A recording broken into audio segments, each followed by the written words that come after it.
আজকে first time সানজিদাকে নিয়ে আমরা লাইভে চলে আসলাম। ও রেগুলারলি আপনাদের সাথে এখন লাইভে থাকবে ইনশাল্লাহ। প্রতি সপ্তাহে ও লাইভ করবে।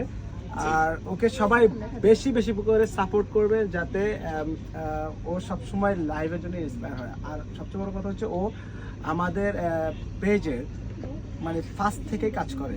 আর যদিও একবারে ফার্স্ট থেকে কাজ করে, আমাদের শর্ট ভিডিওগুলো, রিলসগুলো, শাড়ি ভিডিওগুলো সবগুলো কিন্তু ওই করে। কিন্তু এখন যেহেতু ফার্স্ট থেকে আমি শুরু করতেছি যে ওকে দিয়ে লাইভ করাবো, কারণ হচ্ছে যদিও ইদারিং করতে পারে না কিছু সময়ের কারণে, এখন সময় যেহেতু বের করে নিয়েছে যে ঠিক আছে ভাইয়া আমি প্রতি সপ্তাহে একটা করে লাইভ আপনাকে করে দিতে পারবো, আমি সময় বের করে নিচ্ছি। তো এখন থেকেই লাইভে আপনারা সব সময় সানজিদাকে পাবেন ইনশাল্লাহ। আর ও সব সময় আপনাদেরকে ভালো ড্রেস এবং ভালো কিছুই আপনাদেরকে সবসময় দেখাবে। আপনাদেরকে একটা মজার কথা বলি, আমার লাইভে আসার জন্য মেইন ইন্সপিরেশন কিন্তু নোমান ভাইয়া ছিল। ভাই আমাকে অনেক বলতো যে আপু আপনি লাইভ করেন, হয়তো বা লাইভ করলে ভালো কিছু হবে। তো ভাইয়ার কথা 1-2 বছর কানে যাইতে